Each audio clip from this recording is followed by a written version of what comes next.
Because we built a highway around the lake and a railway around the lake, and that's the way people have experienced the lake. And we are saying, let's turn back to the lake. The real heritage highway is the waterway route that goes around the North Shore. So we have three travel ways. And we can remember that this ancient highway has been traveled for thousands of years. This is the waters coming out of the St. Mary's River from Whitefish Bay.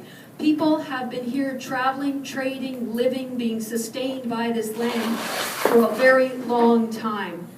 And that story that is embedded in the whole story of Lake Superior is one that can be imparted from our First Nation communities that live along the North Shore of Lake Superior.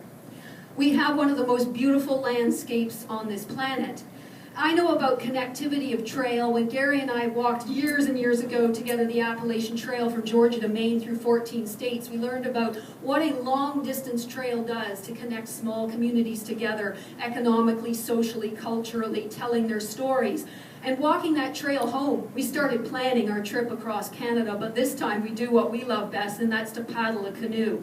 When we paddled that canoe, the dream was to take the North Shore of Lake Superior, and everything kind of emanated from that. And as you can see, there's the North Shore of Lake Superior becoming part of the TransCanada Lake Superior Water Trail.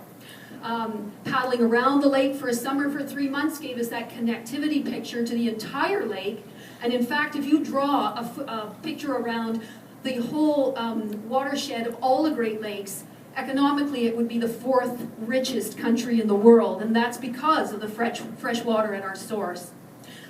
More than a decade ago, an initiative launched grassroots, became provincial to have the Great Lakes Heritage Coast Initiative, which was to link and give opportunities to communities being connected to this beautiful landscape of the Great Lakes. And it's sat somewhat dormant and is really being revived. People have always felt, I think, a great connection to the lake. The Lake Superior Watershed Conservancy was founding around the same time. And we're Ruth, here's the president, secretary, we've been involved with this mission.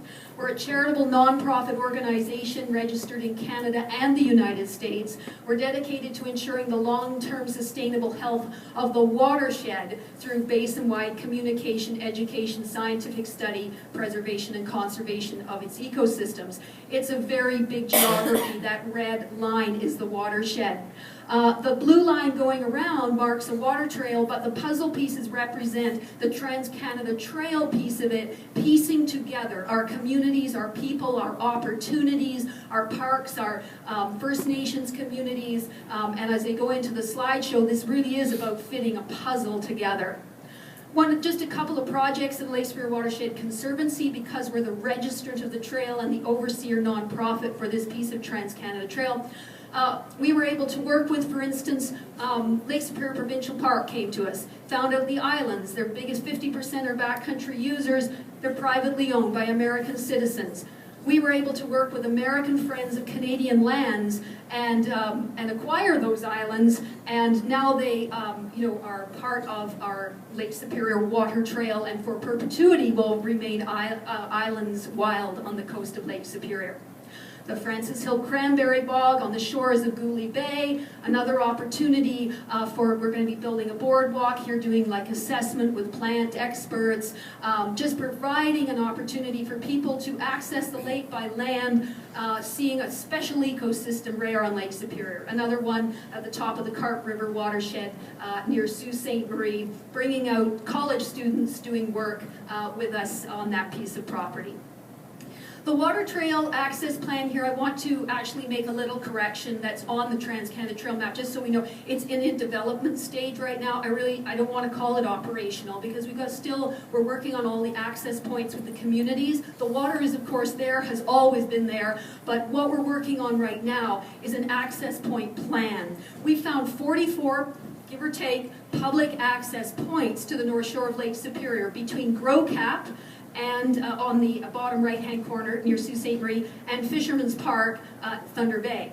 And of those, 17 of them became priority access points, focusing mainly on the communities, some of the park connections, and then the Canadian lighthouses of Lake Superior also will be an element of the connectivity through this. So I just want to say, what is a water trail and what is a water trail access point? Well, a water trail, like the Appalachian Trail was for land, this is the Appalachian Trail of water trails, and it provides a route by water in which we're connected to a system of access points with a certain level of amenities that people can know about through some common base, and it's that developing that access point is what we're about right now, and I'll be going into those specific amenities. So as we looked at some of these communities, some have quite well-developed opportunities already, be it Red Rock with the marina, the new facility there, the building.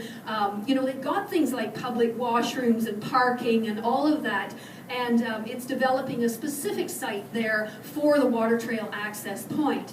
Marathon is this wonderful slate in which, I mean, the paper mill is actually being dismantled in Marathon. It's in one of the most incredible beautiful spots on the shores of the lake, and this is their boat launch, and putting in amenities there that will connect the community to the water trail, to all the hiking trails that are being built in the region, is an economic, social, cultural, and health benefit for the community.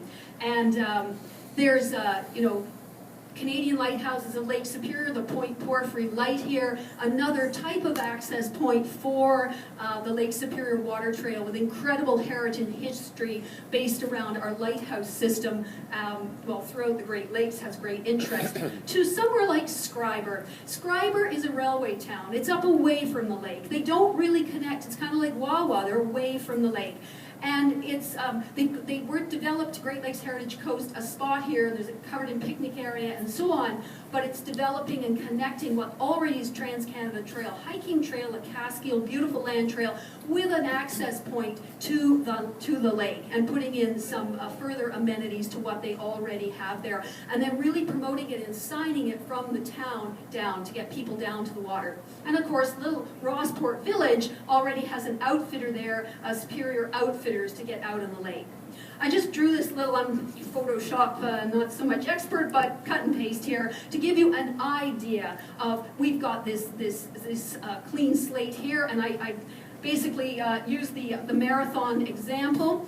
Kayakers are coming into that water trail launch site. When they arrive there, they're going to need, and this is not what our kiosk will look like, but that's just an example, is to say, here is interpretive signage. It's going to show you the safety, it's going to show you, and if you've arrived by land, it's going to show you the big picture of the lake, and it's going to show you, you are here with local mapping examples, and it will be a trailhead because it will show all the local trails so that you will find out about things, and a QR code that will link you to the community and the amenities there. It will have, and this is the choice of a community, will also have a flag, and I'll show you that later, but the flag and the signage will be, we'll have to have that at the site. But then after that, one of the key things we thought, apart from, you know, perhaps a picnic table and bear-proof waste receptacles and things, we're doing that's just a prototype. It's much more sophisticated, the secure kayak canoe lockup, and I'll explain that in a moment. The Clevis Multrum toilet. You know what? I've become kind of an expert in toilets here. It's so funny, you know. I feel like you sit at the desk.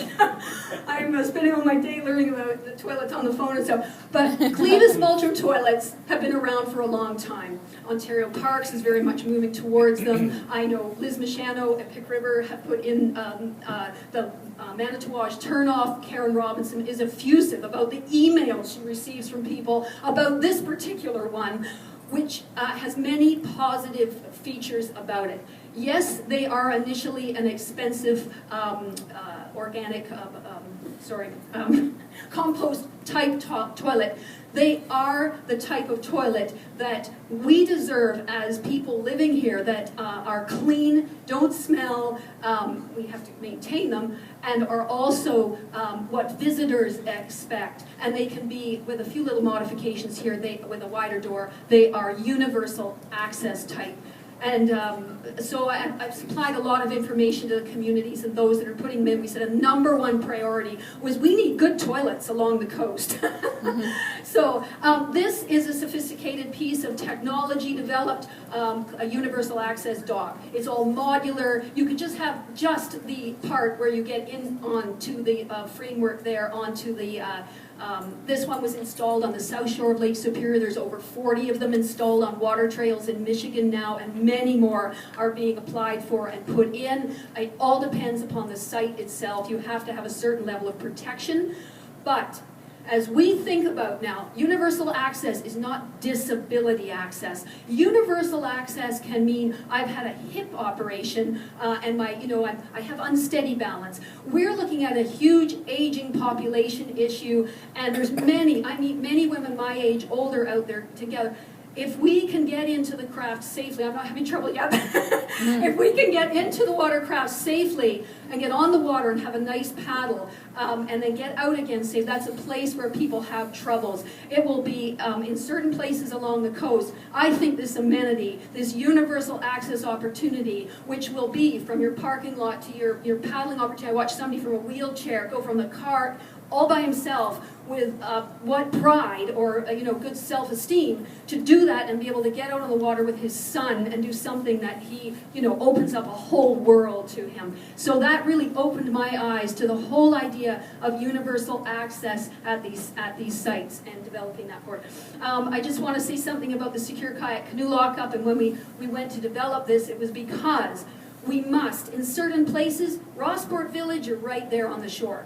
Another community like Scriber or Marathon or Terrace Bay, where you're going to get out $3,000 worth of kayak gear and stuff, or are you going to leave it sitting on the shore and go up and stay at a bed and breakfast, go take a meal at a restaurant, go hike a trail, go visit a local artisan, go and take advantage of the local community's assets and amenities by connecting the community with the economic benefit of having this water trail is an important piece of this process. Getting people on the water in safe, enjoyable ways. Already at Old Fort William, the Voyageur canoe. But we need to see more Voyageur canoe opportunities with skilled guides. They say that the largest employer of young people in this province is tourism. But unfortunately, I think that number includes jobs at Tim Hortons. I think that young people deserve better in this province, and I think that they should be challenging, mentally stimulating kinds of jobs that are self-development jobs. Guides are chefs. They are human resources people. They're skilled at their whether it's the hiking or the paddling. They have to go through a system of certification, which we believe needs to be a sort of universal thing for the lake because of our special circumstances. This is out at Dave Wells Place at the harbor of Mishpacotton or Superior Outfitters. On up to, you have to be able to do a lot of different elements. And Carrie, you know that firsthand, running a business. And it's guiding, interpreting, those are high skills, high paid, things that people will come around the world to experience. What do people want to do? They want a guide when they go on Lake Superior. And so, here's one really great way to do it. And doing it in a safe and enjoyable way will perpetuate it for the future. And by unifying the process of how those certifications happen so that people are using the right equipment. They're renting the right equipment, and when they rent that right equipment, they're getting the right skills and training. But there's all this associated stuff around paddle and heritage, which of course, this is at Old Fort William. But again, these kinds of stories could be shared with the skills and craftsmanship. Everything that's related to the field of the outdoors can be brought back to the water trail. The water trail is an embodiment of the mission of the Lake Superior Watershed Conservancy. People are here to visit the heritage of lighthouses. They are here because they love the geology of this landscape. They are here to go paddling and birding. We have an amazing festival in Dorian, for instance, 200 birders coming a year. They come here to swim in these great fresh waters, people can't believe there's this much fresh water. They come here, especially women. Women love to paint and paddle and create something. We need to spend more time in nature and doing something creative makes us sit and just enjoy and really look at the land. Looking down through clear waters is something most people have never done before, just floating on those clear waters. Having fun on one of the great beaches, whether it be Naze or Pakasaw or Lake Superior Provincial Park. We come here for the night skies. That is unique in the world. Most people only see lights. We have something that we can market to the world and we can enjoy for ourselves. And that is a connection with the fact that we hang in this great big black universe. And why people are looking for water on the Mars, I don't know. When we've got it right here on Lake Superior, we can take care of it. I just want to finish up with a cultural story of 7 years in the making of searching for sites where the group of 7 painted, started with a handful of paintings for us. We found over 400 of the paintings and the sites and the places, the exact location. But what I'm going to show you, and I think I only have 2 of them, but we worked on a big documentary film about this. We're working on a book about it. And these sites are real places. We're overlooking Pick Island right here, actually, a place famous by Lauren Harris and his famous painting of Pick Island.